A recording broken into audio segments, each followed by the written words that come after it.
ஏன் விடிய காலையில எழும்பணும், ஏன் 3 மணிக்கு ஜெபிக்கணும் அப்படின்லாம் சொல்றாங்கல்ல, அது குறித்து யோசிச்சேன். ஏன் தெரியுமா?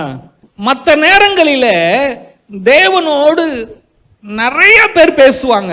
அந்த விடியற் காலம் சுகமாய் இன்பமாய் தூங்குற அந்த நேரத்துல எழுந்திருக்கிறவங்க ரொம்ப குறைவான். அந்த நேரம் தேவனும் அந்த ஜெபிக்கிற மனுஷன் மட்டும்தான் இருப்பாங்களா, 2 பேர் தான் இருப்பாங்களா. பர்சனல் ரிலேஷன்ஷிப் அது. அதனால தான் அதிகாலையில் எழுந்து ஜெபிக்கிற ஜெபம் என்ன தெரியுமா? Personal prayer. ஆண்டவரும் நானும், தேவனும் ஏனோக்கும், தேவனும் மோசேன்ற மாதிரியான அனுபவம். இவ்வளவு காலம் எனக்கு அது தெரியல.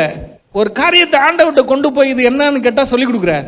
நான் கூட நினைச்சேன் அதிகாலை என்னடா இப்படி சொல்றாங்க. அப்போ ஆண்டவர் சொன்ன அதிகாலை ஜெபம் என்பது எல்லாரும் தூங்கும் போது பாருங்க, இயேசு எல்லாரும் தூங்கும் போது 3 மணிக்கு எழுந்துச்சு போயிடுவாராம், மலைக்கு போயிடுவாராம். ஏன் தெரியுமா?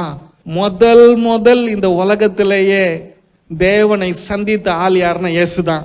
அதே மாதிரி இந்த உலகத்திலே இந்த நாள்ல யாரா முதல்ல ஆண்டவரை சந்திச்சான்னு நானா தான் இருக்கணும்.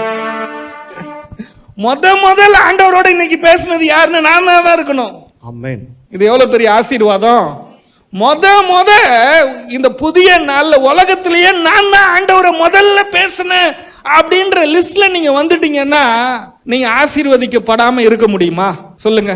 கேட்க நல்லா தான் இருக்குது, இத வாழ்க்கையில அனுபவமாக்குறது குதிரை கொம்பா தான் இருக்குது.